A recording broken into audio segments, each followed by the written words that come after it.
எங்களை மூடி மறைத்துக் கொள்ளும். நம்முடைய ஜனங்களுக்கு வேண்டிய வார்த்தைகள், இதை கேட்கிற ஒவ்வொருவருக்கும் இந்த வார்த்தைகள் ஆசீர்வாதமாக மாறட்டும். எங்கள் சுயம் சாகட்டும். எங்களை தாழ்த்துகிறோம் இயேசுவின் நாமத்தில் பிதாவே. நிருபம் யாக்கோபு 1ஆம் அதிகாரம் 22வது வசனம். யாக்கோபு 1ஆம் அதிகாரம் 22வது வசனம். எடுத்தவங்க யாரா இருந்தாலும் டக்குன்னு வாசிக்கலாம், சரியா? அல்லாமலும் நீங்கள் உங்களை வஞ்சியாதபடிக்கு. அருமையான தேவ ஜனங்களே, இந்த வார்த்தை கேட்கிற தேவ பிள்ளைகளே, வசனத்தை நீங்க கேட்கிறவர்களாக மட்டுமல்ல, அதன்படி செய்கிறவர்களாக இருங்கள் என்று சொல்லி யாக்கோபு அங்கு எழுதுகிறார். யாக்கோபு ஒரு தலைவர், சபைக்கு ஒரு தலைவராக இருந்தார். அவர் சொல்லுகிறார், நீங்கள் வசனத்தை கேட்பது நல்லது. எல்லாரும் கொஞ்ச நேரம் தான் இன்னைக்கு கர்த்தருடைய வார்த்தையை சொல்ல போறோம், கவனிக்கணும். கர்த்தருடைய வார்த்தை கேட்க முடியாத நம்ம வந்திருக்கிறோம், நல்லது. ஆனால் அதே நேரத்தில் கர்த்தருடைய வார்த்தையின்படி கேட்கிறவர்களாக மட்டுமல்ல, அதன்படி செய்கிறவர்களாக இருங்கள் என்று வசனம் சொல்லுகிறது. வசனத்தை கேட்கிறவர்கள் அநேகர், வசனத்தை கை கொள்ளுகிறவர்கள் சிலர். நாம் எந்த கூட்டத்தில் இருக்கிறோம்? வசனத்தை கேட்கிறவர்களாகவும் அதன்படி செய்கிறவர்களாகவும் இருக்கிறோமா என்று நாம் என்ன பண்ண வேண்டும்? யோசித்து பார்க்க வேண்டும். ஆமேன். கை கொள்ளாதவர்களை குறித்து அதில் சொல்லப்பட்டது, நீங்கள் உங்களை வஞ்சியாதபடி என்று சொல்லப்பட்டிருக்கிறது. நீங்கள் உங்களை வஞ்சியாதபடி. அப்படியானால் வசனத்தின்படி நாம் வாழ, வசனத்தின்படி நம்முடைய ஜீவியத்தை உயிர்த்தாராய, வசனத்தின்படி நம்முடைய ஜீவியத்தை செட் பண்ண நாம் தவறுவோமையானால் நாம் நம்மை என்ன பண்ணி கொண்டிருக்கிறோமா? வஞ்சித்துக் கொண்டே இருக்கிறோம் என்று வசனம் சொல்லுகிறது. வசனத்தை குறித்து, வேத வாக்கியங்களை குறித்து ஒரு வசனத்தை நாம் படிப்போம். 2 தீமோத்தேயு 3ஆம் அதிகாரம் 16, 17 வசனத்தை நீங்கள் படித்து பார்க்கும் பொழுது, 2 தீமோத்தேயு 3, 16, 17 தேவ வாக்கியங்கள் எல்லாம் தேவ ஆவியினால் அருளப்பட்டிருக்கிறது.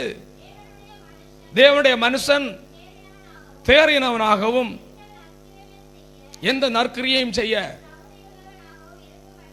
தகுதி உள்ளவனாக இருக்கும்படியாக அவைகள் உபதேசத்திற்கும் கடிந்து கொள்ளுதலுக்கும் சீர்திருத்துதலுக்கும் நீதியை படிப்பித்தலுக்கும் இருக்கிறது. கரங்களை உயர்த்தி ஆண்டவரை ஸ்தோத்திரம் பண்ணுவோம். வேத வசனம், இந்த வேத வாக்கியங்கள், வலது கரத்தை இந்த பைபிளை தூக்குங்க. வலது கரத்துல பைபிளை எல்லாரும் கொண்டு வந்து பைபிளை தூக்குங்க. அல்லேலூயா. நல்ல தூக்கி பிடிங்க. இப்படி இந்த வேத வாக்கியங்கள் எல்லாம் வைங்க. ஓகே, நல்லது. வேத வாக்கியங்கள் எல்லாம் எதற்காக எழுதப்பட்டிருக்கிறது என்று பார்க்கும் பொழுது, எதை எழுதி ஆண்டவர் நம்முடைய கைகளிலே தந்திருக்கிறார்? நம்முடைய வீடுகளில் இருக்கிறது. ஒவ்வொரு வீடுகளிலே 4-5 புத்தகங்கள் இருக்கிறது என்று பார்க்கும். தேவ மனிதன் தேரும்படியாகும். ஆமென். இந்த வசனத்தின்படி, வசனத்திலே நாம் தேறினவர்களாக இருக்க வேண்டும். குழந்தைகளாக இருக்கக்கூடாது. ரட்சிக்கப்பட்ட ஆரம்ப நாட்களிலே குழந்தைகளாக இருக்கலாம். ஆனால் அவன் சபைக்கு வந்து உபதேசத்தை கேட்க கேட்க நாம் அதில் எப்படி இருக்க வேண்டுமாம்? தேறினவர்களாக இருக்க வேண்டும்.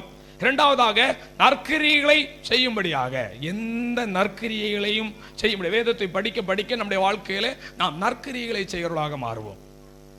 அதனால்தான் இந்த வேத புத்தகத்தை ஆண்டவர் நமக்கு தந்திருக்கிறார். அது மட்டுமல்ல, இந்த சில வசனங்கள், வேதத்திலே சொல்லப்பட்ட சில வசனங்கள் உபதேசத்திற்கு, தவறான உபதேசங்கள் சபைகளுக்குள்ளாக வரக்கூடாது என்பதற்காக இன்றைக்கு தேசத்திலே தவறான உபதேசங்கள் இருக்கிறது. நீங்கள் கேட்கிற எல்லா செய்தியும் சரியான உபதேசம் அல்ல. ஹல்லேலூயா. கர்த்தரை மைமைப்படுத்தாத, கர்த்தரை உயர்த்தாத, இயேசுவின் நாமத்தை உச்சரிக்காத எந்த உபதேசம் தவறான உபதேசமாக இருக்கிறது. ஹல்லேலூயா. இயேசுவை மையப்படுத்தி, இயேசுவை மைமைப்படுத்தி நாம் பேசும்போது அது சரியான உபதேசமாக இருக்கிறது. அப்படியே இருக்கு. அப்ப இது உபதேசத்திற்கும் சில நேரத்தில் சில வசனங்கள் நம்ம என்ன பண்ணுகிறது? கடிந்து கொள்ளுகிறது. அப்ப வசனம் எதற்கு இந்த வேத வாக்கியங்கள் இருக்கிறது? அது சில வேளைகள் நம்மை கடிந்து கொள்வதற்கும், சில நேரத்தில் சீரில்லாம வாழ்ந்து கொண்டிருப்போம், ஏனோ தானோ என்று வாழ்ந்து கொண்டிருக்கிற நம்மை சபைக்கு வரும் பொழுது வசனத்தை எதற்காண்டவர் நமக்கு தந்திருக்கிறார், எதற்காண்டவர் போதிக்கிறார்? சீர்திருத்தலை உண்டாக்கும்படியாக. அல்லேலூயா. ஆண்டவர் கொஞ்ச காலம் பாட அனுபவிக்கிறவங்களை சீர்படுத்தி, ஸ்திரப்படுத்தி, பலப்படுத்தி அவர் நிலை நிறுத்துவாராக. சீர்திருத்துதல். அல்லேலூயா. ரட்சிக்கப்பட்ட சபைக்கு வந்த உடனே நாம் சீர்படுவதில்லை. ஒவ்வொரு நாளும் வசனத்தை கை கொள்ளும் பொழுது நம்முடைய வாழ்க்கை சீராய் கொண்டே இருக்கிறது. நாம் சீர்பட்ட கிறிஸ்தவர்களாய் இருக்க வேண்டும் என்பதற்காக, நாம் சிறப்பட்ட கிறிஸ்தவர்களாய் இருக்க வேண்டும் என்பதற்காக, நாம் ஒரு ஸ்ட்ராங்கான உறுதியான விசுவாசிகளாக இருக்க வேண்டும், வளர்களாக இருக்க வேண்டும் என்பதற்காக அது இருக்கு. நீதியை படிப்பதற்காக. சில நேரத்தில் இந்த உலகத்தில் நாம் எப்படி வாழ வேண்டும் என்று நமக்கு நீதி தெரியாது. ஆனால் நீதியை சொல்லி கொடுத்திருக்கக்கூடியதான புஸ்தகம் தான் இந்த வேத புஸ்தகம். நாம் எப்படி வாழ வேண்டும், நாம் மற்றவர்களோடு எப்படி பழக வேண்டும், நான் எப்படி காரியங்களை செய்ய வேண்டும் என்று சொல்லி எல்லாவற்றுக்கும் வசனங்கள் இருக்கிறது. அல்லேலூயா. எனவே அருமையான தேவனுடைய பிள்ளைகளே, இந்த வசனம் நம்முடைய வாழ்க்கையில் ரொம்ப முக்கியமான ஒன்றாக இருக்கிறது. ஆதியிலே வார்த்தை இருந்தது, அந்த வார்த்தை தேவனிடத்தில் இருந்தது, அந்த வார்த்தை தேவனாய் இருந்தார். ஆதியிலே தேவன் வானத்தையும் பூமியும் படைத்தார், இந்த வார்த்தையை கொண்டு படைத்தார். இந்த வானமும் பூமியும் ஒளிந்து போனாலும் என் வார்த்தைகள் ஒளியாது. இந்த வேத வசனங்கள் ஆண்டவர் வாயிலிருந்து புறப்பட்ட வார்த்தைகள், கர்த்தருடைய ஆவியினால் பரிசுத்த மனிதர்கள் ஏவப்பட்டு எழுதப்பட்ட வார்த்தைகள் நம்முடைய வாழ்க்கையில் ரொம்ப முக்கியமாக இருக்கிறது. ஒரு மனிதனுடைய வாழ்க்கையிலே பரிசுத்த ஆவியானவர் வார்த்தையின் மூலமாக இடைப்படுவாரேயானால் அந்த மனிதனுடைய வாழ்க்கையில மாற்றம் உண்டாகும் என்று பார்க்கிறோம். நம்முடைய ஆண்டவராகிய இயேசு கிறிஸ்துவை குறித்து சங்கீதம் 133 சங்கீதம் 138:2 சொல்லப்படுகிறது, உமது சகல பிரஸ்தாபங்களை பார்க்கிலும் உமது வார்த்தையை நீர் மகிமைப்படுத்தி வைத்திருக்கிறீர். அல்லேலூயா. நம்முடைய ஆண்டவர் எதை மகிமைப்படுத்தி வைத்திருக்கிறார் தெரியுமா? கர்த்தருடைய வார்த்தையை. கர்த்தருடைய வார்த்தையை மகிமைப்படுத்தி வைத்திருக்கிறார். பிசாசுக்கு பிடிக்காதது கர்த்தருடைய வார்த்தை. பிசாசுக்கு பிடிக்காதது கர்த்தருடைய வார்த்தையை பிரசங்கம் பண்ணுவது. பிசாசுக்கு பிடிக்காதது கர்த்தருடைய வார்த்தையை மனப்பாடம் பண்ணுவது. பிசாசுக்கு பிடிக்காத வசனத்தை சொல்வது. அல்லேலூயா. அதனால்தான் பிசாசு என்ன பண்ணுவான் அப்படின்னா வசனத்தை படிக்க விட மாட்டான். இப்ப அநேகருக்கு நான் சொல்லி இருக்கிறேன், பைபிளை படிக்கும் பொழுது ஏன் தூக்கம் வருகிறது? இந்த வசனத்தை படிக்க பிசாசு விட மாட்டான். கரங்களை உயர்த்தி ஆண்டவரை ஸ்தோத்திரம் பண்ணுவோம். ஆனால் வசனத்தை படித்தால் அதுக்குள்ள ஜீவன் இருக்கிறது, அதற்குள்ள வல்லமை இருக்கிறது, அதற்குரிய பலன் இருக்கிறது. ஆமீன். அதற்குரிய ஆசீர்வாதம் இருக்கிறது, அதற்குரிய நன்மைகள் இருக்கிறது, அதற்குள்ளே விடுதலை இருக்கிறது. அப்ப இந்த வசனத்திலே, இந்த வசனத்தை நாம் என்ன பண்ண வேண்டும்? இந்த வாரம் முழுவதும் வேத புத்தகத்தை நீங்கள் எடுத்து படித்தீர்களா என்று கேட்டால் எத்தனை பேர் கை உயர்த்துவீர்கள் என்று எனக்கு தெரியாது. ஆனால் நான் உங்களை கை உயர்த்த சொல்ல போவதில்லை. அருமையான கர்த்தருடைய பிள்ளைகளே, வார்த்தை ரொம்ப நம்ம வாழ்க்கையில முக்கியம். வார்த்தையின் வல்லமை இருக்கிறது. அல்லேலூயா. ஆமென். எல்லாவற்றையும் விட ஆண்டவர் வசனத்தை முக்கியப்படுத்தி வைத்து பிரஸ்தாபப்படுத்தி வைத்து ஒரு ஆமென் செலுத்துவோமா? ஆமென். கர்த்தர் எனக்கு கையிலே ஆமென் சிலருக்கு இலவசமாக கொடுத்திருக்கிறார். சிலர் ஒரு சின்ன ஒரு கரையை 300 ரூபாய் 400 ரூபாய் 500 ரூபாய் கொடுத்து இந்த பைபிளை வாங்கி வச்சிருக்கிறோம். அதற்காக ஸ்தோத்திரம் என்று சொல்லுங்க. இது விலை மதிப்பு அல்லாதது. ஆனால் இன்றைக்கு 100 ரூபாய்க்கு 200 ரூபாய்க்கு 300 ரூபாய்க்கு இந்த வேத புத்தகம் நமக்கு கிடைக்கிறது. அதனால அதற்குரிய மதிப்பு தெரியவில்லை. முதலாவதாக வேத புத்தகத்தை பிரிண்ட் இட்டாங்க ஒரு 500 வருடத்துக்கு முன்பதாக. இன்றைக்கும் அது மியூசியத்தில் பாதுகாக்கப்பட்டு வருகிறது. ஏனென்றால் வேத வசனத்தின் மகத்துவத்தை அவர்கள் அறிந்தபடினாலே. கரங்களை உயர்த்தி ஆண்டவரை ஸ்தோத்திரம் பண்ணுவோமாக. இதை அறிந்த தாவீது, இந்த வேதத்தின் மகத்துவத்தை அறிந்த தாவீது, ஓ கர்த்தர் வேத வசனத்தை இவ்வளவு மகிமைப்படுத்தி வைத்திருக்கிறாரா என்று அறிந்த தாவீது என்ன செய்தார் தெரியுமா? சங்கீதம் 119 147 148 வசனத்தை நீங்கள் படித்து பார்க்கும் பொழுது, அதிகாலை நான் எழுந்து சத்தமிட்டேன், உம்முடைய வசனத்துக்கு காத்திருக்கிறேன். பாருங்க, அதிகாலையிலே நான் எழுந்து வசனத்துக்கு காத்திருக்கிறேன். எத்தனை பேருக்கு அந்த அனுபவம் இருக்கிறது? அதிகாலையில் எழுந்து வசனத்துக்கு காத்திருக்கிற அனுபவம் எத்தனை பேருடைய வாழ்க்கையில் இருக்கிறது? அருமையான தேவ பிள்ளைகளே, இவன் கர்த்தருடைய மகத்துவத்தை அறிந்தபடினாலே இந்த தாவீது அதிகாலையில் எழுந்து வசனத்துக்கு காத்திருக்கிறான். வசனம் இல்லாமல் என்னால் ஒன்று செய்ய முடியாது. ஒரே ஒரு வார்த்தை சொல்லும், ஆண்டவரே என் வேலைக்காரன் சொஸ்தமாவான் என்று சொல்லி 100க்கு அதிபதி சொன்ன போது ஆண்டவர் ஒரே ஒரு வார்த்தை சொன்னார், அவன் வேலைக்காரன் சொஸ்தமானான். ஹல்லேலூயா, ஹல்லேலூயா. அநேகர் ஹல்லேலூயா சொல்ல மாட்டேங்கிறீங்க. ஹல்லேலூயா, ஹல்லேலூயா. பிரியமான தேவனுடைய பிள்ளைகளே, வசனம் ஒரு வார்த்தை கிடைக்காதா என்று சொல்லி அதிகாலையில் எழுந்திருக்கு. நாம் கான்ஃபரன்ஸ் கால் ஜெபத்தில் கூட அதிகாலையில் வேத வசனத்தை எல்லாரும் கழிந்த வாரத்தில் சின்ன பிள்ளைங்க எல்லாம் படிச்சாங்க. ரொம்ப சந்தோஷம். ஹல்லேலூயா. சிலர் தப்பா படிச்சாங்க, பரவாயில்லை. இங்க படிக்க படிக்கதான் சரியாவீங்க, இங்க படிக்க படிக்கதான் சரிவாவீங்க, படிக்க படிக்கதான் முதிர்ச்சி ஆவீங்க, படிக்க படிக்கதான் உருவாவீங்க. அதை நான் சொல்லுவேன், நீ சபையில கூட நீ அவங்க படிக்கட்டும் இவங்க படிக்கட்டும் இருக்காத. உனக்கு என்ன படிக்குமோ யாரும் தப்பா நினைக்க மாட்டாங்க, நீ படி. ஆமென் சொல்லுங்க. ஹல்லேலூயா. பிரியமான கர்த்தருடைய பிள்ளைகளே, அப்போ அவன் அதை அறிந்திருந்தான். அவன் சொல்றான், மான்கள் நீரோட வாஞ்சித்து கதறது போல என் ஆத்துவ மேல் தாகமா இருக்கு. வசனத்தின் மேல் தாகம். இன்றைக்கு வசனத்தின் மேல் நமக்கு தாகம் வேணும். இந்த உலகத்திலே ஆராதனைகள் மேல் தாகம் இருக்கிறது, பாடல் மேல் தாகம் இருக்கிறது. எல்லாரும் பாடல் எழுதுகிறார்கள், எல்லோரும் ஆராதிக்கிறார்கள். ஆனால் வசனத்தை சீரமாக சிரமமாக பிரசங்கம் பண்ணுகிறவர்கள் குறைந்து போய் கொண்டிருக்கிறார்கள். வசனத்தை படிக்கிறவர்கள், வசனத்தின் மேல் வாஞ்சை உள்ளவர்கள் குறைந்து போயிருக்கிறார்கள். அருமையான தேவ பிள்ளைகளே, இன்றைக்கு இந்த வார்த்தை கேட்கிற தேவ பிள்ளைகள், இதுவரை வேதத்தை நீங்கள் படிக்காத நபர்களாயிருந்தால் நீங்கள் அதிகாலையில் எழுந்து வேதத்தை படிக்க ஆரம்பியுங்கள். உங்கள் வாழ்க்கை மாறும். உங்கள் ஆசீர்வாதம், உங்கள் வாழ்க்கை ஆசீர்வாதமாக மாறும். உங்கள் ஜீவியம் மாறும். நீங்கள் முதிர்ச்சி அடைவீர்கள். ஹல்லேலூயா. தேறுவீர்கள். ரட்சிக்கப்பட்டா 5 வருஷம் 10 வருஷம் ஆனா தேறிடணும். இன்னும் குழந்தையா இருந்தால் நான் வேதத்தை நேசிக்கவில்லை என்ற அர்த்தம். தேவ பிள்ளைகள் கவனிக்க வேண்டாம். கர்த்தர் நல்லவராக இருக்கிறார். வசனத்தின் மேல் வாஞ்சையை காட்டுகிறது. அடுத்த வசனம் படிங்க. 148. உம்முடைய வசனத்தை தியானிக்கும்படி குறித்த ஜாமத்துக்கு முன்னே என் கண்கள் விழித்துக் கொள்கிறது. வசனத்தை தியானிக்கணும். தூக்கம் வராததுனால வசனத்தை தியானிப்பதல்ல, தூக்கத்தை ஒருத்து என் கண் தானா திறந்துரும். காலையில என் கண் தானா திறந்துரும். எதற்காக? வேதத்தை படிப்பதற்கு. அந்த கிருபைகளை கர்த்தர் சபைக்கு தருவாராக. அந்த கிருபைகளை சபைக்கு தருவாராக. கர்த்தருடைய ஆவியானவர் அந்த கிருபைகளை எங்களுக்கு தருவீராக. நாங்கள் அதிகாலையில் எழுந்து வேதத்தை நாங்கள் படிக்கணுமா? கர்த்தர் எங்களுக்கு கிருபை தாரும். கர்த்தருக்கு முதலிடம் கொடுப்பதை காட்டுவது. இது கர்த்தருக்கு முதலிடம் கொடுப்பதை காட்டுகிறது. அதிகாலையில் எழுந்து வேதத்தை படிப்பது, ஜெபிப்பது கர்த்தருக்கு முதலிடம் கொடுப்பதை காட்டுகிறது. அவரின் முகத்தை முதலாவதாக அவருடைய முகத்திலே தான் முழிப்பேன். இந்த உலகத்தில் பார்த்தீங்கன்னா சிலர் காலையில் எழுந்து சுமங்கலியுடைய முகத்துல தான் முழிச்சா நல்லதுன்னு சொல்லிட்டு இந்த உலகத்துல சொல்லுவாங்க. ஆனா உலகத்திலே ஒரு ஐதீகம் இருக்கிறது பாருங்க. அப்படின்னா என்ன அப்படின்னா, அவங்களுக்குள்ளாக ஒரு இது இருக்கிறது, சாங்கியங்கள் இருக்கு. நமக்கு சாங்கியங்கள் ஒன்றும் இல்லை. அவங்க உலகத்துல ஒரு செட் பண்ணி வச்சிருப்பாங்க. இன்னாருடைய முகத்துல முழிச்சா, இன்னார் எதிர்ப்புக்கு வந்தா நல்லதுன்னு நினைப்பாங்க. அப்படி இருக்கும்போது இயேசு உங்க எதிர்ப்புக்கு வந்தா எப்படி இருக்கும்? எதிர்ப்புக்கு வந்தா எப்படி இருக்கும்? இயேசுவின் முகத்தை நீங்க முழிச்சா எப்படி இருக்கும்? யோசித்து பார்ப்போமா? யோசித்து பார்க்கிறோமா? யோசித்து பார்ப்போம். எப்படி இருக்கும்? எப்படி மேன்மையா இருக்கும்? எப்படி மகிமையா இருக்கும்? எப்படி அநேகருக்கு ஆசீர்வாதம் மாறுவீங்க? உங்க குடும்பம் எப்படி இருக்கும்? ஹல்லேலூயா, ஹல்லேலூயா, ஹல்லேலூயா. கர்த்தர் கிருபை தருவாராக.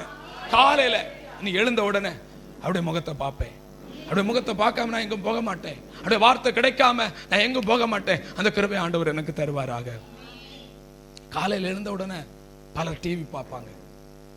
காலையில் எழுந்த உடனே சிலர் மொபைல் போன் நோண்டுவாங்க. காலையில் எழுந்த உடனே சிலர் காஃபி குடிச்சிட்டு, காஃபி குடுக்கிறது தப்புன்னு நான் சொல்லலை.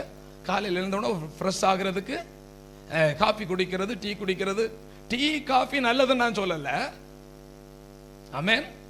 ஒரு ஃப்ரெஷ் ஆகிறதுக்கு இது குடிச்சிட்டு நான் ஒரு டீ காஃபி குடிப்பேன் காலையில். ஹல்லேலூயா. ஆனால் கான்ஃபரன்ஸ் கால் முடிஞ்ச பிறகு தான் எனக்கு கொடுப்பாங்க. ஹல்லேலூயா. அதுக்கு முன்னாடி இல்லை. இப்போ ஜெபத்தை முடியுங்க, அதுக்கப்புறம் நான் டீ போட்டு தர்றேன், வரோம், நான் இங்கே இருந்திருப்பேன். கர்த்தர் அதுக்கப்புறம் இன்னும் அது குடிச்சிட்டு உட்கார்றதுக்கு இன்னும் கொஞ்சம் நமக்கு பலனா இருக்கும், நல்லது. ஹல்லேலூயா. ஆனால் அதுக்கு அடிமையாக நான் போய் விடாதபடி நாம் காத்துக்கொள்ள வேண்டும். அப்போ காலையில் நம்ம டிவி பார்க்குறோமா, இல்லை மொபைல் பார்க்குறோமா, நியூஸ் பேப்பர் பார்க்குறோமா, இல்லை காலையில் எழுந்தோடனே யாருக்காவது ஃபோன் பண்ணுறோம்? முதல்ல யாரை பார்க்குறோம்? இப்போ ஒரு சோதனை. நீங்க யாரை பார்க்குறீங்கன்னு உங்களுக்கு தெரியும். நான் உங்க வீட்டுக்கு வரல, ஆண்டவரா நான் அங்க வர்றேன். நீங்க எதை பார்க்குறீங்க அதை தான் நீங்க முக்கியப்படுத்துகிறீங்கன்னு அர்த்தம். பக்கத்துல பார்த்து சொல்லுங்க. நீங்க கையை பிடிச்சு சொல்லுங்க, வெக்கப்படாதுங்க. நீங்க எதை காலையில பார்க்க நினைக்கிறீங்களோ அதை தான் நீங்க முக்கியப்படுத்துகிறீங்க. டிவியை பார்க்க நினைச்சா டிவியை முக்கியப்படுத்துகிறீங்க, சீரியல் பார்க்க நினைச்சா சீரியல் முக்கியப்படுத்துகிறீங்க, இல்லைன்னா இத அதாவது நியூஸ் பேப்பர் பார்க்க நினைச்சா ஆமா அதை முக்கியப்படுத்துகிறீங்க. பைபிளை படிச்சா இயேசுவை முக்கியப்படுத்துகிறீங்க. பைபிளை படிச்சா இயேசுவை முக்கியப்படுத்து. நீங்க யாரை முக்கியப்படுத்துகிறீங்க? நம்ம யாரை முக்கியப்படுத்துகிறோம்? ராத்திரி எல்லாம் இரவெல்லாம் தரிசனம் பார்க்கிறோமா? இல்லைன்னா மொபைல் ஏதாவது நோட்டிபிகேஷன் வந்தா உடனே என்ன பண்ணிடுறோம்? தடவி அதை பார்த்து அல்லேலூயா பார்க்கிறோமா? பிரியமான தேவனுடைய பிள்ளைகளே, எதை முக்கியப்படுத்துகிறோம்? காலையில் எழுந்திருக்கும் போது உங்கள் இருதயத்தில் பாடல் சத்தம் கேட்கிறதா? காலையில் எழுந்திருக்கும் போது வசனம் உங்கள் காதுகளில் கேட்கிறதா? காலையில் எழுந்திருக்கும் போது இருதயத்தில் ஆண்டவர் பேசுகிறாரா? நம்ம எதை முக்கியப்படுத்துகிறோமோ அதற்கு தான் அடிமைகளாக நாம் இருப்போம். எனவே நாம் ஆண்டவருக்கு தான் அடிமையாக வேண்டுமே தவிர இந்த உலகத்தில் வேறு எந்த ஒரு காரியத்துக்கும் அல்ல. அவைகளை விட்டு ஒருவேளை அடிமைகளாக இருந்தால் வெளியிலே வருவோம். கர்த்தர் கிருபை தருவாராக. கர்த்தர் நல்லவர்.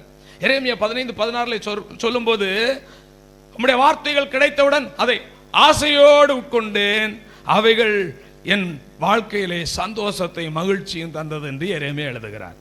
கர்த்தருடைய வார்த்தை கிடைத்தவுடன் ஆசையோடு உட்கொண்டேன். இப்பொழுது இந்த வார்த்தை கேட்டுக்கொண்டிருக்கும் பொழுது தேவ பிள்ளைகளே, கர்த்தருடைய வார்த்தை உங்களுக்கு நேராக வந்து கொண்டிருக்கும் போது நீங்கள் எப்படி உட்கொள்கிறீர்கள்? சாப்பிட்டு தான் ஆகணும். ஆமென். நம்ம ருசித்து சாப்பிடுறதுக்கும் கட்டாயப்படுத்தி ஊறுகாவும் கஞ்சியும் வச்சு சாப்பிடுறதுக்கும் நல்ல மட்டன் பிரியாணியும் சிக்கன் சிக்ஸ்டியும் சாப்பிடுறதுக்கும் வித்தியாசம் இருக்கா? ரெண்டும் எப்படி சாப்பிடுவோம்? ஊறுகாய் என்னைக்கு பார்த்தாலும் இந்த சாம்பார், என்னைக்கு பார்த்தாலும் இந்த ரசம், என்னைக்கு பார்த்தாலும் இந்த முருங்கைக்காய் பொரியல், என்ன பொரியல், அவரைக்காய் பொரியல், இப்படி சொல்லுவாங்க. அதை என்ன எப்படி சொல்லுவாங்க? அவங்க வீட்டில் உள்ளவங்க, பிள்ளைங்க, புருஷமாரு சலிச்சுட்டு என்ன இன்னைக்கு இந்த சாம்பார் சலிச்சுக்குவாங்க, அப்படித்தானே? ஆனா உயிர் வாழ என்ன பண்ணி ஆகணும்? அப்படி சாப்பிடுவாங்க. ஆனா மட்டன் பிரியாணி, சிக்கன் சிக்ஸ்டி செஞ்சு வச்சா நீங்க சொல்ல வேண்டிய அவசியம் இல்லை. அவங்களே என்ன பண்ணிடுவாங்க? இன்னும் கொஞ்சம் போடு, இன்னும் கொஞ்சம் போடு, என்ன பண்ணிடுவாங்க? இதை டேஸ்ட் பண்ணி சாப்பிடுறாங்க. டேஸ்ட் பண்ணி ஒவ்வொரு சாப்பாடையும் சாப்பிடும்போது என்னது வாயில போட்டு நிறைய பேருக்கு தண்ணி ஊறுது. அல்லேலூயா. கடைசி நாள் வாங்க, எங்க பிரியாணி இருக்கு. அல்லேலூயா. ஆமா, கர்த்தர் நல்லவர். அல்லேலூயா, அல்லேலூயா. அப்போ ஆசையோடு உட்கொண்டேன். இந்த வார்த்தையை கேட்கும்போது வேண்டாம் வரப்பா இல்ல, ஆசையோடு நான் உட்கொண்டேன். ஆசையோடு, ஆசையோடு உட்கொண்டால் இந்த வசனம் எப்படி இருக்குமா? அந்த வசனத்தை படிங்க, கடைசி பகுதி. சந்தோஷமும் சந்தோஷமும் மகிழ்ச்சியும். வேதனையாக இல்லை. வசனம் எனக்கு எப்படி இல்லை? எப்பேற்பட்ட கடினமான வார்த்தை எனக்கு வந்தாலும் அது எனக்கு வேதனையை தரவில்லை. ஏனென்றால் இந்த வசனத்தை நான் உட்கொள்கிறேன், அதை வாஞ்சியாய் உட்கொள்கிறேன். அது எனக்கு சந்தோஷமாயிருக்கிறது. ஹல்லேலூயா. எனக்கு மகிழ்ச்சியா இருக்கிறது. ஹல்லேலூயா. ஒரு நாள் ஜான் சிஸ்டர் சொன்னாங்க, எனக்கு வார்த்தைகள் சில நேரத்தில் கண்டிப்பா வரும்போது அது நல்லது, அது நமக்கு தேவை அப்படின்னு சொல்லிட்டு சொன்னாங்க. ஹல்லேலூயா. அதுதான் நம்ம என்ன பண்ணுகிறதா, உருவாக்குறதா, அதுதான் நம்மை சீர்படுத்துகிறது என்று சொன்னாங்க. அப்ப நான் எதுக்கு சொல்ல வரேன் அப்படின்னா, அதை அப்படி நாம் எடுத்துக்கொள்ள வேண்டும் போது அது நமக்கு ஒரு நாள் கஷ்டமா தெரியாது. இந்த பைபிளை எப்படிப்பா நம்ம கை கொள்ள முடியும்? நான் கடவுளா அப்படின்னு சொல்றவங்க இருக்காங்க. இல்ல, நம்ம கை கொள்ள முயற்சி பண்ணணும். 100% கை கொள்ள முயற்சி பண்ணினா ஒரு 70%, 50% என்ன பண்ணுவோம்? நம்ம கை கொள்ள நம்ம முயற்சியை பண்ணலைன்னா உலகத்தான விட மோசமா மாறிடுவோம். எத்தனை பேருக்கு புரியுது? வசனத்தை நம்ம கை கொள்ளும் போது ஆமென், இந்த உலகத்தில் உள்ள ஜனங்களை விட நம்ம ஒரு மேன்மை உள்ளவங்களாக ஆண்டவர் நம்ம ஆவிக்குரிய மேன்மை உள்ளவங்களாக மாற்றுவார். பைபிள் படிப்பது வேறு, தியானம் பண்ணுவது வேறு. பைபிள் படிக்கிறது வேறு, தியானம் பண்ணுகிறது வேறு. பைபிள் படிப்பது என்பது டெய்லி பைபிள் ரீடிங். அது ஒரு பகுதியில் இருந்து என்ன பண்ணணும்? ஒரு 4 அதிகாரமோ 5 அதிகாரமோ, 5 அதிகாரம் படிச்சா ஒரு வருஷத்துல என்ன பண்ணிடலாம்? பைபிளை முடிச்சிடலாம். ஒரு 5 அதிகாரம் படிச்சா பைபிளை முடிச்சிடலாம். அப்ப பாருங்க, 5 அதிகாரம் படிக்கிறோம்னா அதுல ஸ்பீடா படிக்கிறோம், அதை புரிஞ்சு படிக்கிறோம். தியானம் பண்றது மெடிடேஷன் டைம் நமக்கு இருக்கணும். தியானம் என்பது அந்த வசனத்துக்குள்ளே போவது. மாடு என்ன பண்ணுது? புல்லை மேய்ந்து படுத்து இருக்கும் போது அதை என்ன பண்ணுகிறது? மெடிடேஷன் பண்ணுகிறது. அசை போட அந்த புல்லில் இருக்கிற சாரம், அந்த புல்லில் இருக்கிற சத்து அந்த மாட்டுக்கு கிடைக்கிறது, அது புஷ்டியாகிறது. ஒரு ஆமென் சொல்லுவோம். வசனத்தை படித்து போய்விடக் கூடாது. அந்த வசனத்தை நீங்கள் என்ன பண்ண வேண்டும்? மெடிடேஷன் பண்ண வேண்டும். தியானம் பண்ணுகிறதற்கு என்று சில வார்த்தைகள் உங்களோடு பேசும். அந்த வார்த்தை உங்களோடு பேசும்போது நீங்க என்ன பண்ணணும்? அந்த வசனத்தை இன்னும் நல்லா படிக்கணும். இன்னும் வசனத்தை படிக்க படிக்க படிக்க படிக்க அந்த வார்த்தையில் ரெவலேஷன் எல்லாம் வரும். வெளிப்பாடுகளை ஆண்டவர் தருவார். அந்த வார்த்தைகளை கொண்டு உங்களோடு பேசுவார். எப்பேற்பட்ட துக்கமா இருந்தாலும், எப்படிப்பட்ட போராட்டமா இருந்தாலும், அந்த வார்த்தை உங்கள் காயத்தை ஆற்றிவிடும். அந்த வார்த்தை உங்களை சுகப்படுத்தி விடும். அந்த வார்த்தை உங்களை பலப்படுத்தி விடும். கர்த்தர் நல்லவர். ஹல்லேலூயா. குழந்தை அனுபவத்தை விட்டு இந்த அனுபவத்துக்கு சபை திரும்ப வேண்டும். கழிந்த புதன்கிழமை சூழ்நிலைகளை கண்டு கலங்கி ஒரு மாதிரியா சோர்ந்து போய் இந்த இடத்துல நான் வந்து இருந்தேன். கான்ஃபரன்ஸ் கால் ஜபத்தில் கூட என்னால் சரியா ஜபிக்க முடியல. தேவைகள், நெருக்கங்கள், பலவிதமான சில போராட்டங்களை கண்டு சோர்ந்து போய் இதில் வந்து இருந்த போது நான் என்னுடைய பைபிள் ரீடிங்ல அதை எபிரேயர் படித்து கொண்டிருந்தேன். எபிரேயர்ல சில வசனத்தை படித்து கொண்டிருக்கும் போது அதுல நான் என்ன காரியத்தை நினைத்து கலங்கி கொண்டிருந்தேனோ அதே வார்த்தையை ஆண்டவர் அந்த இடத்துல வைத்து என்னோடு பேசினார். ஹல்லேலூயா. என்ன வார்த்தையை நான் நினைத்து நான் கலங்கி கொண்டிருந்தேனோ அதே வார்த்தையை வைத்து ஆண்டவர் என்னோடு பேசினார். கரங்களை உயர்த்தி ஆண்டவரை ஸ்தோத்திரம் பண்ணுவோமாக. அதே வார்த்தையை கொண்டு ஆண்டவர் என்னோடு பேசினார். என்ன பேசின? என்ன ரெண்டு காரியத்தை நினைத்து கலங்கி கொண்டிருந்தேன். அதுல விசுவாசத்தை குறித்து ஆண்டவர் பேசினார். சாராளுடைய விசுவாசத்தை குறித்து பேசினார். ஆபிரகாமுடைய விசுவாசத்தை குறித்து பேசினார். அடுத்ததாக பார்க்கும் பொழுது சில நேரத்தில் நம்முடைய வாழ்க்கையில விசுவாசம் குறைந்து போய் விடுகிறது. சில வேளைகள் நம்முடைய வாழ்க்கை கவனிங்க, நம்முடைய வாழ்க்கையில இது நடக்குமா இது நடக்காதா என்று அவிசுவாசம். நான் விசுவாச போராட்டத்தை குறித்து என்றைக்கு நான் பேசினேனோ, என்றைக்கு பிரசங்கம் பண்ணினேனோ அதே வார்த்தை என்னை புடமிட்டு கொண்டிருக்கிறது இன்றைக்கு வரைக்கும். அதே விசுவாச போராட்டம் என்னை நெருக்கி இருக்கிறது, சூழ்ந்து இருக்கிறது. அருமையான தேவனுடைய பிள்ளைகளே, விசுவாச போராட்டத்தை குறித்து பேசுவது மட்டுமல்ல, அதை நம்முடைய வாழ்க்கையிலே வரும்பொழுது அதை நாம் சந்திக்க வேண்டும். அது நம்முடைய வாழ்க்கையில் வரும்போது நம்முடைய மனநிலை எப்படி இருக்கிறது? நம்முடைய விசுவாசம் நம்ம விட்டு போய்விடுகிறதா? சில வேளைகள் நம்முடைய விசுவாசம் போய்விடுகிறது. ஆண்டவர் எத்தனையோ அற்புதங்களை நமக்கு செய்திருப்பார், எத்தனையோ அதிசயங்களை செய்திருப்பார், எத்தனையோ விடுதலை ஆண்டவர் நமக்கு தந்திருப்பார். ஆனால் சில வேளைகளிலே விசுவாச சோதனை, விசுவாச புடமிடுதல் வரும் பொழுது நம்முடைய வாழ்க்கையிலே அந்த விசுவாசம் போய்விடுகிறது. குழப்பம் வருகிறது, பயம் வருகிறது, சஞ்சலம் வருகிறது.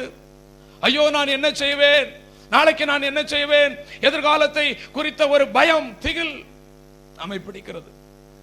இந்த நேரத்தில் யார் நமக்கு உதவி செய்ய முடியும்? இந்த நேரத்தில் யார் நமக்கு உதவி செய்ய முடியும்? வேதத்தை நான் அப்படிதான் காலையில வந்து படித்த பொழுது அந்த வார்த்தை ஒன்று, விசுவாச சோதனையிலே சாராள் விசுவாசித்தாப்பா. அவள் பலன் இல்லாத போதும் அவள் பலன் உள்ளவன் என்று விசுவாசித்து கர்ப்பம் தரித்தாள், அதாவது பிள்ளை பெற்றாள். ஆபிரகாம் பலன் இல்லாதவனாய் இருந்த போதும் பலன் உள்ளவன் என்று விசுவாசித்து, ஆமென், ஹல்லேலூயா, ஒரு அநேக ஜாதிகளுக்கு தகப்பனாக மாறினான் என்று இந்த வார்த்தையை படித்தேன். இன்னொரு வார்த்தையை படித்தேன். பண தேவையை குறித்து யோசித்துக் கொண்டிருக்கும் பொழுது எபிரேயர் 13:5 படித்தேன். ஹல்லேலூயா, நான் உன்னை விட்டு விலகுவதும் இல்லை, உன்னை கைவிடுவதும் இல்லை என்று சொன்ன அந்த வார்த்தையை படித்தேன். நல்ல புரிஞ்சிடுங்க. வார்த்தையை படிப்பதற்கும் வார்த்தையை தியானம் பண்ணுவதற்கும் என்னுடைய வித்தியாசத்தை நாம் கற்றுக்கொள்வோம். இப்ப படித்து இதை விட்டுவிட்டால் இந்த வார்த்தை என்னில் கிரியை செய்யாது. உங்களில் அநேகர் வேதத்தை படிக்கிறீர்கள், வேதத்தை படித்து ஒரு கதை புத்தகமாய் நினைத்து, ஆமேன், அறிவுக்காக படித்து அதை விட்டு விடுகிறோம். அது நம்மில் கிரியை செய்யவில்லை. இன்றைக்கும் அந்த வசனம், இன்றைக்கு 4 நாள் ஆகிறது, அந்த வசனம் என்னை தேற்றிக் கொண்டிருக்கிறது. அந்த வசனம் எனக்குள்ளாக பலனை தந்து கொண்டிருக்கிறது. நிற்பதற்கு, பிரசங்கம் பண்ணுவதற்கு எனக்கு பலனை தந்து கொண்டிருக்கிறது. ஏன்? அந்த வசனத்தை மறுபடியுமாக படித்து, அந்த வசனத்தை, விசுவாச வசனத்தை, நான் உன்னை விட்டு விலகுவதும் இல்லை, உன்னை கைவிடுவதில்லை சொன்ன வசனத்தை படித்தும் போது எனக்குள்ளாக அவிசுவாசம் எல்லாம் போய்கொண்டே இருந்தது. எனக்குள்ள ஒரு பலன் வருவதை நான் உணர்ந்தேன். கரங்களை உயர்த்தி ஆண்டவரே ஸ்தோத்திரம் பண்ணுவோம். இந்த வார்த்தை நம்மை பலப்படுத்துகிறது, தைரியப்படுத்துகிறது, திடப்படுத்துகிறது, தேற்றுகிறது. அதே வேளைகளிலே ஆமென் கடிந்து கொள்ளுகிறது, சீர்படுத்துகிறது, நீதியை படிப்பிருக்கிறது, நம்மை தேறினவனாக மாற்றுகிறது.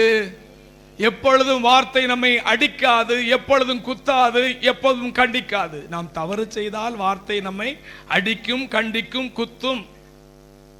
ஆனால் நீ உடைக்கப்பட்ட நேரத்திலே நீ எந்த ஒரு தவறும் செய்யவில்லை, உண்மையில் அநேகர் பல குற்றச்சாட்டுகளை சாட்டும் பொழுது நீ உடைக்கப்பட்ட நேரத்திலே கர்த்தர் உன்னை உடைக்க மாட்டார். கர்த்தர் உன்னை தேற்றுகிற நல்ல தேற்றரவாளனாக இருப்பார்.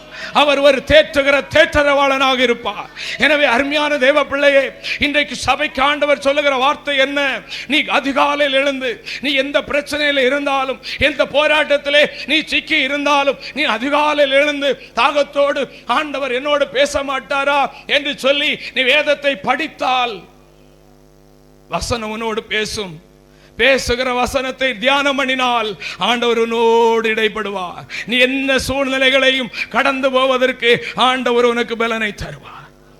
பலன் தாருமே, பலன் தாருமே, பலன் தாருமே, பலன் தாருமே.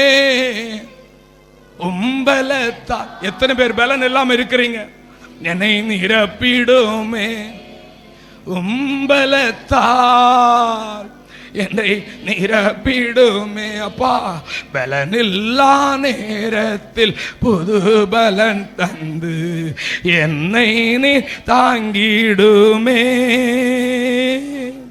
திடனில்லா நேரத்தில் திடமனம் தந்து என்னை நீ நடத்திடுமே. பலனில்லா நேரத்தில் புது பலன் தந்து என்னை நீ தாங்கிடுமே. திடனில்லா நேரத்தில் திடமனம் தந்து என்னை நீ நடத்திடுமே. பலன் தாருமே, பலன் தாருமே, பலன் தாருமே, பலன் தாருமே. உம்பலத்தா என்னை நிரப்பிடுமே. உம்பலத்தா என்னை நிரப்பிடுமே. எலியாவை போ வனாந்திரத்தில் சோர்ந்து போய் நிற்கின்றேனே. மன்னாவை தந்து மறுபடி நடக்க செய்யோ. எலியாவை போ வனாந்திரத்தில் களைத்து போய் நிற்கின்றேனே. மன்னாவை தந்து மறுபடி நடக்க செய்யும். பலன் தாருமே, பலன் தாருமே. கரங்களை உயர்த்தி பலன் தாருமே. உலகத்திலே வாழ்வதற்கு பலன் தாருமே. உம்பலத்தா என்னை நிரப்பிடுமே. உம்பலத்தா என்னை நிரப்பிடுமே. உம்பலத்தால் என்னை நிரப்பிடுமே. ஆண்டவர் நமக்கு பலனை தருகிறவர். வார்த்தையின் பலன். வார்த்தையை படிக்கும்போது அந்த பலன், ஆமென், அந்த வார்த்தை உங்களோடு பேசும்போது, அந்த வார்த்தையை நீங்கள் தியானிக்கும் போது, அந்த வார்த்தையை கிடைத்தவுடன் ஆசையோடு உட்கொள்ளும் போது அந்த வார்த்தை உங்களுக்கு பலனை தருகிறது. அது ஒரு ஜீவனை தருகிறது. அடுத்த ஆமென் கடக்க முடியாத ஆமென் நதியை, கடக்க முடியாத சமுத்திரத்தை, கடக்க முடியாத பாதையை கடந்து போவதற்கு ஆமென் ஹல்லேலூயா ஆண்டவர் தம்முடைய வார்த்தையினாலே ஆண்டவர் நமக்கு பலனை தருகிற தேவனாயிருக்கிறார். ஆண்டவருடைய வார்த்தை வெறும் புத்தகமாக பார்த்தால் வேற ஏதோ ஒரு புத்தகத்துக்கு கூட இந்த ஒரு புத்தகம் ஒண்ணுதான். ஆனால் அது ஜீவனுள்ள வார்த்தையாக பார்த்தால், ஆமென், ஆவியினால் நிரப்பப்பட்டு எழுதப்பட்ட ஆமென், ஆவியானவரால் நிரம்பி இருக்கிற அந்த வார்த்தை வசனம் என்று நீங்கள் நினைத்தால் அது ஒரு ஜீவனுள்ள வார்த்தை. அது என்னை தாற்றுகிற, தேற்றுகிற, உயிர்ப்பிக்கிற, பலப்படுத்துகிற, சந்தோஷப்படுத்துகிற, மகிழ்ச்சியாக்குற, ஆமென், எனக்கு ஒரு புத்துணர்வை தருகிற, கடக்கக்கூடாத ஹல்லேலூயா பாதைகளை கடந்து போவதற்கு இந்த வார்த்தை நமக்கு பலன். எனவேதான் இந்த வார்த்தையை ரொம்ப படிப்பது மட்டுமில்ல, சண்டே ஆராதனைகளில் அதை கேட்டு உட்கொள்ள வேண்டும். உட்கொள்ள உட்கொள்ள உட்கொள்ள நம்முடைய ஆவியிலே பலன் வந்து கொண்டே இருக்கிறது. சரீரத்தில் சில நேரத்தில் பலம் குறைந்து போனாலும் பரவாயில்லை, இந்த ஆவியின் பலத்தினாலே நான் ஓட முடியும். எலியாவுக்கு ஆண்டவர் சோர்ந்து போன போது அப்பத்தையும் தண்ணீரை கொடுத்தார், வார்த்தையை கொடுத்தார், வசனத்தை கொடுத்தார். அவன் 40 நாட்கள் ஒரே பர்வதம் வரைக்கும் போனான். அவன் செய்து முடிக்க வேண்டிய வேலையை செய்து முடித்தான். தேவ பிள்ளைகளை சோர்ந்து போகாதபடி வசனத்தை இரவும் பகலும் அவருடைய வசனத்து மேல் தியானமாய் இருக்கிற மனிதன் பாக்கியவான். பலர் நீங்க நினைக்கலன்னா படிக்கிறதே இல்லையேப்பா, எங்க நான் தியானமா இருக்கிறது? பழகுங்க, பிராக்டிஸ் பண்ணுங்க.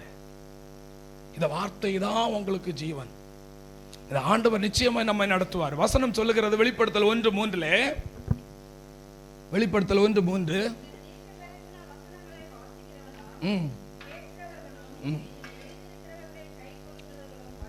பாக்கியவான்கள் கேட்கிறவர்களும் வாசிக்கிறவர்களும் கை கொள்ளுகிறவர்களும் பாக்கியவான்கள். அல்லேலூயா. நாம் முத வசனத்தை என்ன படித்தோம்? திருவசனத்தை மறந்துட்டீங்களா? திருவசனத்தை கேட்கிறவர்களாக மட்டுமல்ல, கீழே கேட்டுச்சா செய்தி? கீழே கேட்டுச்சா? கர்த்தர் நல்லவர். திருவசனத்தை கேட்கிறவர்களாக மட்டுமல்ல, வசனத்தை கைக்கிறவர்களாகவும் இருங்கள். இன்றைக்கு ஒரே ஒரு காரியத்தை ஆண்டவர் நமக்கு சொல்றார். நீ இதுவரையும் கேட்டுட்டு இருக்கிற, இன்னிலிருந்து நீ கை கொள்ள ஆரம்பி. அவன் பாக்கியவான், அவன் பாக்கியவதி. ஹல்லேலூயா.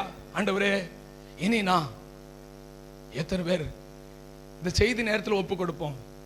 கடைசி ஜெப நேரம் நமக்கு இருக்காது. ஆண்டவரே, ஒப்பு கொடுக்கிறோம், எங்களுக்கு கிருபத்தாரு, கிருபத்தாரு, கிருபத்தாரு, கிருபத்தாரு, கிருபத்தாரு, கிருபத்தாரு. ஆண்டவரே, நாங்கள் பாக்கியவான்கள். இந்த சபையில வந்து வார்த்தை கேட்கிற எல்லாரும் பாக்கியவான்கள், ஆராதிக்கிற ஜனங்கள் பாக்கியவான்களாய் மாற்றும். அப்படியானால் வார்த்தையை கை கொள்ள எனக்கு பலனை தாரும். நீங்க நினைக்கலாம் உடனே கை கொள்ள முடியுமா? சாத்தான் டக்குன்னு விட மாட்டான். ஆனா நம்ம அர்ப்பணிக்கணும். தாழ்த்தி தாழ்த்தி அர்ப்பணித்து ஆண்டவர்கிட்ட பலனை கேட்டு வார்த்தையின்படி செய்யும் போது ஆண்டவருக்கு நமக்கு கிருபைகளை தருவார். சரி, இதுல நிறைய காரியங்கள் இருந்தாலும் ஒரே ஒரு காரியத்தை ஒரு 5 நிமிடம் இல்ல 10 நிமிஷத்துக்குள்ளாடி இந்த ஆராதனை முடியும். ஒரே ஒரு காரியத்தை நான் முக்கியப்படுத்த நான் என்ன சொல்றேன், என்ன பாக்கியம் கிடைக்கும்? இந்த வேதத்தை தூக்குறதுனால என்ன பாக்கியம்? வேதத்தை படிக்கிறதுனால என்ன பாக்கியம்? வேதத்தை கேட்கறதுனால என்ன பாக்கியம்? விசேஷமாக என்னது? வேதத்தை கை கொள்ளுதல். சொல்லுங்க, போயிடுச்சா இல்லையா? உள்ள போயிடுச்சா இல்லையா? ஆமா, என்ன? வசனத்தை கை கொள்ளுதல். சொல்லுங்க, கை கொள்ளுகிறதுனால நான் என்ன பாக்கியவனா இருக்கிறேன்? நான் என்ன கொடுத்து வைக்கப்பட்டவன்? என்ன நான் பிளஸட் பர்சனா இருக்கிறேன்? நான் என்ன ஆசீர்வதிக்கப்பட்டவனா இருக்கிறேன்? அப்படின்னா என்ன? அப்படின்னா ஒன்று, அவன் என்னென்னைக்கும் நிலை நிற்பான். ஒரே ஒரு பாயிண்ட் மட்டும் நான் சொல்லி முடிச்சுறேன். என்னென்னைக்கும் நிலை நிற்க செய்வார், என்னென்னைக்கும் நிலை நிறுத்துவார். உன் வேலை நிலை நிற்கும், உன் குடும்பம் நிலை நிற்கும், எல்லாவற்றையும் நிலை நிறுத்துவார். உன் ஊழியம் நிலை நிற்கும். சபை இயேசுவின் வருகை வரைக்கும் நிலை நிற்கும். இயேசுவின் வருகை வரைக்கும் நிலை நிற்கும்.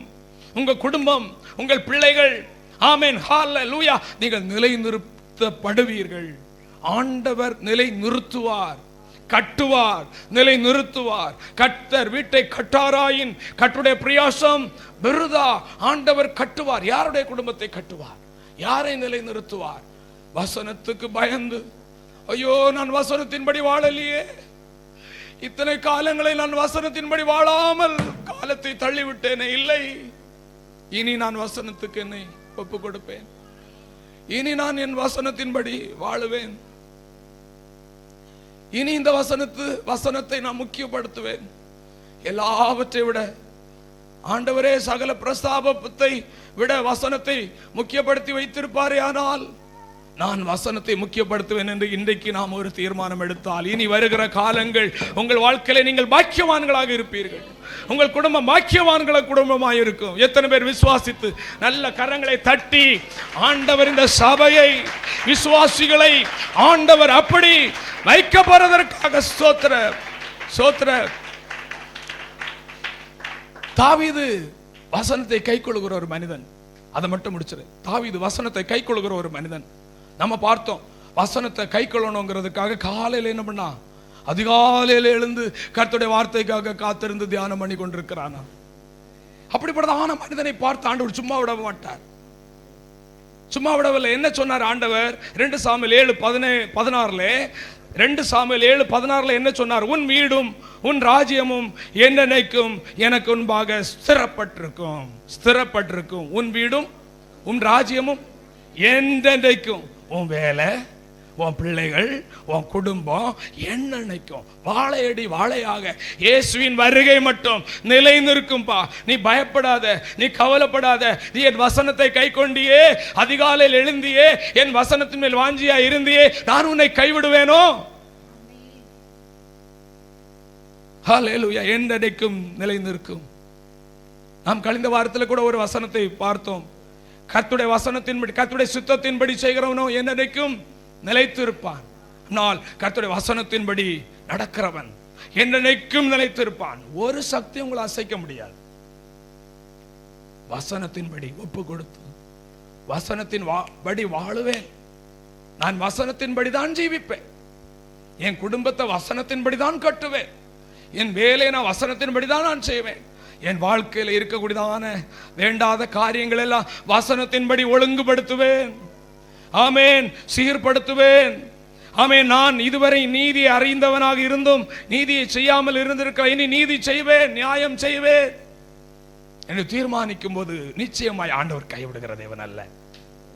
ஆண்டவர் கைவிடவே மாட்டார். நீங்க என்ன நம்பினாலும் என்ன பிரச்சனை நீங்க போகலாம், ஆனா ஆண்டவர் கைவிடவே மாட்டார். எத்தனை பேர் விசுவாசிக்கிறீங்க? சொன்னாரே, நான் உன்னை விட்டு விலகுவதும் இல்லை, நான் உனக்கு சொன்னதை செய்யும் அளவுக்கும் நான் உன்னை விட்டு விலகுவதும் இல்லை. யாக்கோபுடைய வாழ்க்கையில கண்ணீர். கர்த்தர் அவனோடு பேசுகிறார். இரவு தரிசனம். நான் உன்னை விட்டு விலக மாட்டேன் யாக்கோபே, நீ திரும்பி வருவ. நான் உனக்கு என்ன சொன்னேனோ அதெல்லாம் நான் உன்னை கொண்டு நான் செய்ய வல்லமை உள்ள தேவனா இருக்கிறேன். ஹல்லேலூயா. கர்த்தர் நல்லவர். கரங்களை தட்டி ஆண்டவரை ஸ்தோத்திரம் பண்ணுவோம். உன் வீடும் உன் ராஜ்யம் என்னைக்கும் நிற்கும். உங்களை பார்த்து இதே வார்த்தையை சொல்வார். உன் வீடும் உன் ராஜ்யமும் என்றைக்கு நிற்கும். எத்தனை பேருடைய வீடு, எத்தனை பேருடைய வேலை, வேலையில பல பிரச்சனை இருக்கலாம், வேலையில பல போராட்டத்தோடு நீங்க வந்திருக்கலாம். இந்த வேலையில சில மனிதர்கள் எழும்பி உன் வேலைக்கு விரோதமாக பல காரியங்களை செய்து கொண்டிருக்கலாம். ஆனால் நீ வேதத்தை படிக்கிற ஒரு நபராய் இருந்து அதன்படி செய்கிற நபராய் இருந்தால் ஒரு மனுஷனை உனக்கு ஒன்றும் செய்ய முடியாது. நம்புகிறவங்க மட்டும் ஆமேன்னு சொல்லுங்க. ஒரு மனுஷனை ஒன்றும் செய்ய முடியாது. எப்படி மனுஷன் செய்ய முடியும்? எந்த மனுஷன் உங்களை கவுக்க முடியும்? எந்த மனுஷன் உங்களுக்கு குழி பறிக்க முடியும்? எந்த மனுஷன் உங்க குடும்பத்தை கவிழ்த்த முடியும்? உங்க குடும்பத்திலோட ஒற்றுமை எந்த ஒரு மனுஷன் கவிழ்த்தி போட முடியுமா? அப்படியானால் நாம் தேவனை ஆராதிக்க வேண்டிய அவசியம் இல்லை, வசனத்தை படிக்க வேண்டிய அவசியம் இல்லையே. தேவ பிள்ளைகளே, கர்த்தர் நமக்கு ஒருவர் இருக்கிறார். நம்பிக்கையோடு சொல்லுங்க, இயேசு இருக்கிறார். அவர் எல்லாவற்றையும் பார்த்து கொள்வார். அவர் எல்லாவற்றையும் பொறுப்பெடுப்பார். மத்தேயு 7:24-25 நீங்கள் படித்து பார்க்கும் பொழுது, நான் சொல்லி இந்த வார்த்தைகளை கேட்டு அதன்படி செய்கிறவன் எவனோ அவனே கண்மலின் மேல் கட்டப்பட்ட புத்தியுள்ள தன் வீட்டை கண்மலின் மேல் கட்டின புத்தியுள்ள மனுஷனுக்கு ஒப்பிடுவேன். பெரும் புயல் வந்தது, பெருமழை சொரிந்தது, காற்றடித்து மோதிச்சு. உங்க வீட்டின் மேல பல பிரச்சனை, பல போராட்டம், பல பிசாசு, பல வியாதி. ஹல்லேலூயா. மோதலாம். இந்த உலகத்தில் உள்ள காரியங்கள் மோதலாம். சத்துரு எப்பொழுது உனக்கு எதிரியாக மோதி பாப்பான். ஹல்லேலூயா. உன்னால் என்ன செய்ய முடியும்னு பாப்பான். அபிஷேகம் சொல்றியே, உன்னால் என்ன செய்ய முடியும்னு சொல்லுவான். சவால் விடுவான், மோதி பாப்பான். சோதனைகள் வரும், போராட்டங்கள் வரும். ஆனால் அந்த வசனத்தை நீங்க கண்டிப்பா படிக்கும் போது அது விழவில்லை, அது விழவில்லை, அது விழவில்லை. போதும், விழவில்லை. நான் சொல்லிய வார்த்தைகளை கேட்டு அதன்படி குடும்பத்தை நடத்தினால், வேலையை செய்தால், ஊழியத்தை செய்தால் அது விழவே விழாது. சொல்லுங்க, அது விழவே விழாது. ஆமென், ஹல்லேலூயா. வசனத்தை கேட்டு அதன்படி நாம் செய்யும் போது, சோதனை காலத்திலே, போராட்டத்தின் காலத்திலே நம்முடைய குடும்பம் நிற்கும். சாத்தான் எப்பவுமே குடும்பத்துக்கு எதிரி. குடும்பத்துல பிரிவினை உண்டாக்க வந்துருவான், குடும்பத்துல பிரச்சனை உண்டாக்குவான், கணவன் மனைவிக்குள்ள பிரிவினை உண்டாக்குவான், பிள்ளைகள் பெற்றோருக்குள்ள பிரிவினை உண்டாக்குவான். இதுதான் அவனுடைய வேலை. குடும்பங்களை கெடுப்பது, குடும்பங்களை அழிப்பது. யோபுடைய வீட்டுக்குள்ள போய் எப்படியாயிலும் அந்த குடும்பத்தை என்ன பண்ணணும்? நிக்கரகம் பண்ணணும். ஆனா ஆண்டவரோடு, ஆண்டோடைய வேலை நமக்குள்ளாக இருக்கும் பொழுது ஒருவரும் ஒன்றும் செய்ய முடியாது. யோபை சோதித்தது போல எல்லாரையும் சோதிக்க மாட்டார். எல்லாரும் எத்தனை பேர் நம்புகிறீங்க? பயப்படாதுங்க. சொல்லுங்க, பக்கத்துல பார்த்து, பயப்படாதுங்க. யோபுக்கு வந்த சோதனை எல்லாம் உனக்கு வராது, பயப்படாத. அப்படியெல்லாம் ஆண்டவர் ஒருத்தரையும் சோதிக்க மாட்டார். ஆமென், ஹல்லேலூயா.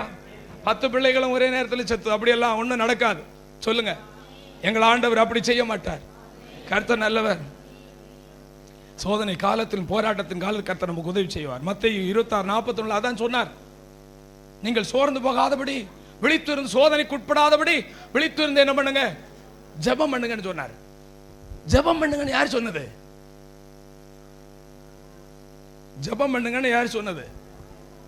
பாஸ்டர் தான், கர்த்தர். இப்ப ஜெபம் பண்ணுங்க, ஜெபம் பண்ணுங்கன்னு சொல்ற வார்த்தையை நம்ம எத்தனை முறை கேட்டுட்டே இருக்கிறோம்? கேட்டுட்டே இருக்கிறோமா? வாரம் மேக்சிமம் கேட்டுட்டே இருக்கிறோம், அப்படித்தானே? கேட்டுட்டே இருக்கிறோம். யாருடைய குடும்பம் நிலைத்து நிற்கும்? ஜெபம் பண்ணுகிறவருடைய குடும்பம் நிலைத்து இருக்கும். நல்லா புரிஞ்சுங்க. வசனத்தின்படி செய்கிறவருடைய குடும்பம் நிலைத்து இருக்கும். ஒருவன் செய்வேன் என்று சொன்னான், ஒருவன் செய்ய மாட்டேன் என்று சொன்னான். செய்வேன் என்று சொன்னவன் செய்யவில்லை, செய்ய மாட்டேன் என்று சொன்னவன் செய்தான். அவனே தேவசித்தம் செய்கிறவன். அப்போ ஜெபம் பண்ணுங்கள் என்று இயேசு சொன்னால், நாம் ஜெபித்தால், குடும்பமாக ஜெபித்தால், சபையில கூடி ஜெபித்தால், தனியாக ஜெபித்தால், குழுவாக ஜெபித்தால் நம்முடைய குடும்பம் நிற்கும். ஹல்லேலூயா. சோதனை, அதான் சொல்ற, சோதனையில் விழாதபடி நீ ஜெபம் பண்ணுப்பா. எத்தனை சோதனை அவனுக்கு சாத்தான் திட்டம் போட்டு வச்சிருக்கிறான் தெரியுமா? இந்த சோதனையிலிருந்து நீங்க வெளியில வரணும்னு என்ன பண்ணணும்? நீங்கள் ஜெபம் பண்ணுகிறவர்களாக நீங்கள் மாற வேண்டும். கர்த்தர் கிருபை தருவாராக. விழித்திருந்து ஜெபம் பண்ணுங்கள். கழிந்த வாரத்தில் நம்முடைய அசம்பிளி சாகாடு ஸ்தாபனத்தில் 12 மணி நேர ஜெபம் நடைபெற்றது, ஊழியக்காரருடைய ஜெபம். அதுல நான் 12 மணி நேரமும் இருந்து ஜெபம் பண்ணேன். அது பெரிய காரியம் அல்ல, ஏனென்றால் எனக்கு ரொம்ப வயசாகல. அல்லேலூயா. நல்ல நடமாடி, நல்ல ஓடி, சாப்பிடாம இருந்தாலும் ரொம்ப என்ன ஆகாது. இந்த நேரங்களில் ரொம்ப கொஞ்சம் ஹெல்த் இருக்கு. அல்லேலூயா. ஏன்னா பிரஷர் சுகர் இல்லாதனால நமக்கு என்ன இருக்கு. ஆனா அதே நேரத்தில் பிரஷரும் சுகரும் இருக்கிற 75 வயதுக்கு மேற்பட்ட பாஸ்டர் மோகன் அவர்கள் வந்து கூட பல மணி நேரங்கள் அந்த ஜெபத்தில் இருந்தாங்க. பாஸ்டர் சொர்ணராஜ் அவர்கள் வந்து பல மணி நேரம் ஜெபத்தில் இருந்த, ஆமீன், 12 மணி நேரமும் உபவாசத்தோடு இருந்தாங்க. பாஸ்டர் கிறிஸ்தாஸ் ஐயா இருந்தாங்க. பிரியமான பெரிய தலைவர்கள் எல்லாரும் 12 மணி நேரத்துல அத்தனை மணி நேரம் இருந்தாங்க. அங்க ஒரு மகிமையா இருந்துச்சு. ஓ, தேவ மகிமை அந்த இடத்தை மூடி இருந்தது. தேவ பிரசன்னம் இருந்தது. வேண்டிய வார்த்தைகளை தந்தார், வேண்டிய பலனை தந்தார், வேண்டிய தைரியத்தை தந்தார். இன்னும் ஓடி செய்ய வேண்டிய காரியங்களை கற்றுக் கொடுத்தார். ஹல்லேலூயா. ஆச்சரியம் தான். வயசான, ஏன் அந்த வயதான ஊழியர்கள் ஜெபிக்காத ஜெபமா? நம்முடைய ஸ்தாபன தலைவர்கள் ஜெபிக்காத ஜெபமா? சின்ன வயதில் எவ்வளவு ஜெபம் பண்ணி இருப்பார்கள். ஏன் இந்த வயதில் எனக்கு ஜெபம் வேண்டும் என்று வாஞ்சிக்கிறார்கள்? இந்த ஜெபம் இல்லையே சாத்தான் ஒன்றுமில்லாமல் ஆக்கி விடுவான். ஜெபம் இல்லையே ஊழியத்தை அவன் கெடுத்து விடுவான்.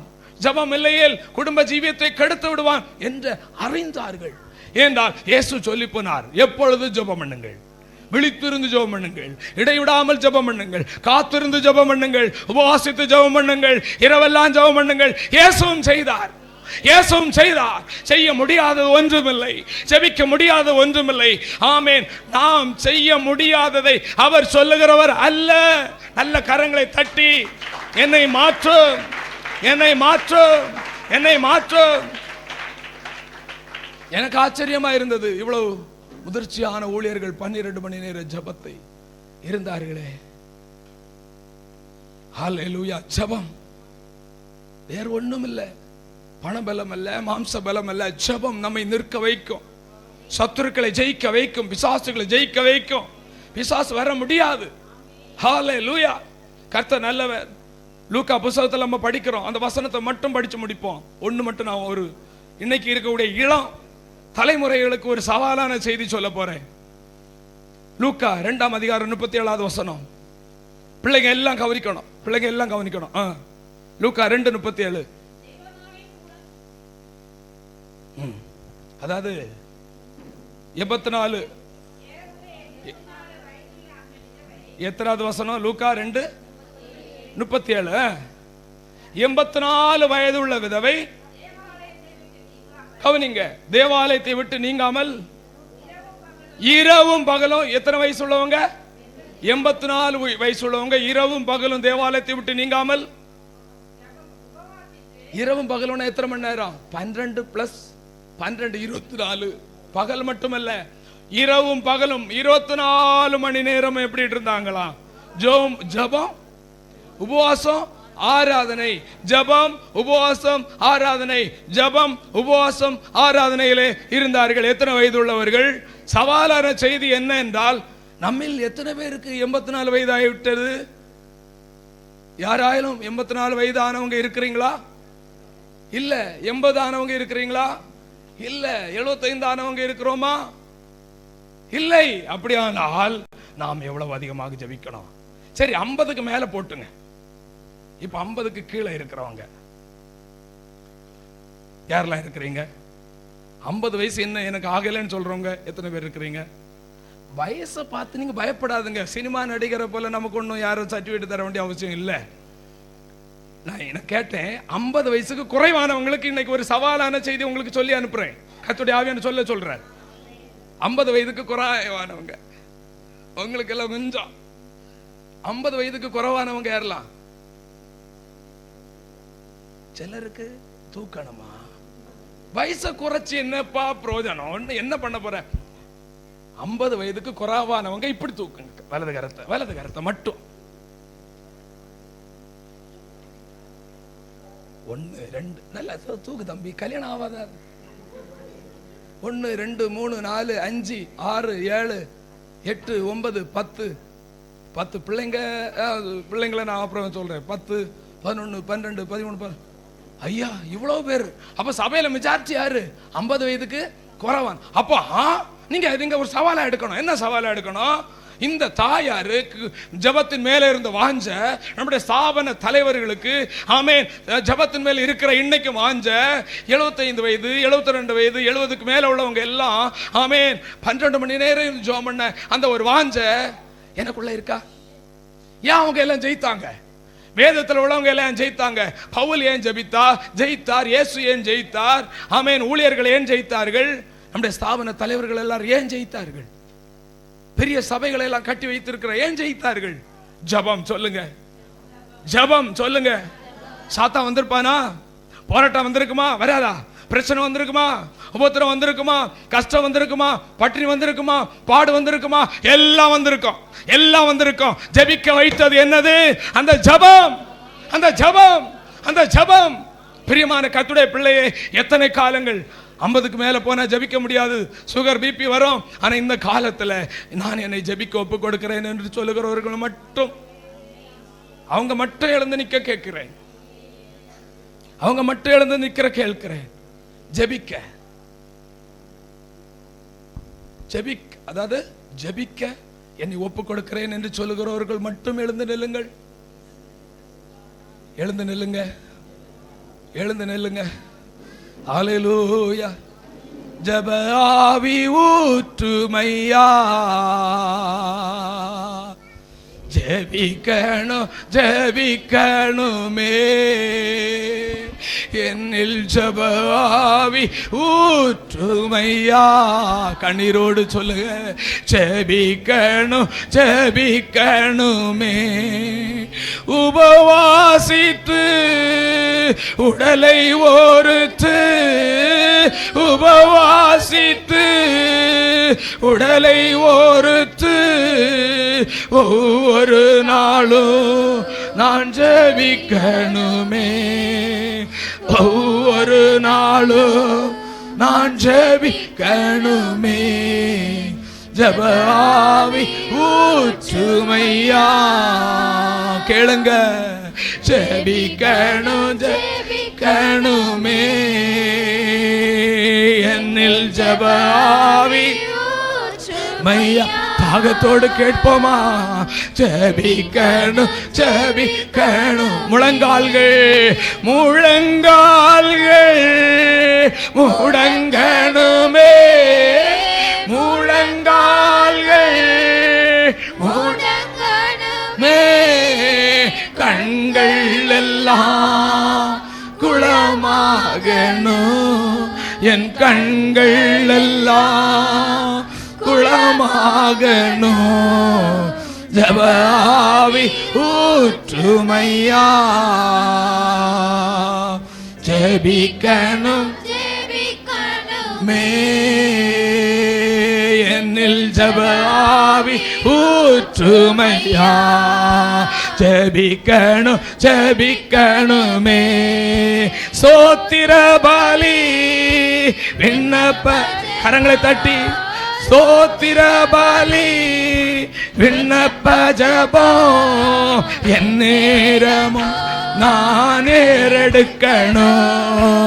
என் நேரம் நான் ஸ்தோத்திர பலி ஸ்தோத்திர பலி விண்ணப்ப ஜபம். ஸ்தோத்திர பலி விண்ணப்ப ஜபம் என் நேரம் நான் தகப்பனே. என் நேரமோ நான் கணம். ஜப ஆவி ஊற்றுமையா. ஜெபிக்கணும் ஜெபிக்கணுமே. என்னில் கோரி ஒவ்வொரு மேலோ ஜெபிக்கணும். திறப்பின் வாசலில் நீர்க்கணும். திறப்பின் வாசலில் நீர்க்கணுமே. ஆவில நிரம்பி தேசத்தின் எங்கள் குடும்பத்திற்காய் திறப்பின் வாசலில். கேளுங்க கேளுங்க. ஓ, எல்லாரும் வாயை திறந்து என் மேல ஒரு ஜபாவி இறங்கி வரட்டும். தேசத்திற்கு glory to Lord. இயேசுவே என் தேசத்திற்கு. எல்லாரும் தாகத்தோடு நல்ல கரங்களை திறப்பின் வாசலில். இயேசுவே எங்க சபை மக்களுக்கு அந்த கிருபைகளை தாரோ. நீர்க்கணுமே தேசத்திற்காய், எங்கள் சபைக்காய், சபைகளுக்காய், எங்கள் பிள்ளைகளுக்காய், பிள்ளைகளுக்காய், எங்கள் குடும்பத்திற்காய், எங்கள் குடும்பத்திற்காய் நனுமே ஜபாவி. இயேசுவே ஜெபிக்கணும் என்னில் ஜபாவி. சந்தரம் எல்லார் மேலும் மாம்சமான யாவர் மேலும் என் ஆவியை ஊற்றுவே. மாம்சமான யாவர் மேலும் என்னில் ஜபா. ஒவ்வொருவர் மேலும் ஒவ்வொருவர் மேலும் சந்தர கலதா இக்கரதல சந்தர பலரபோ.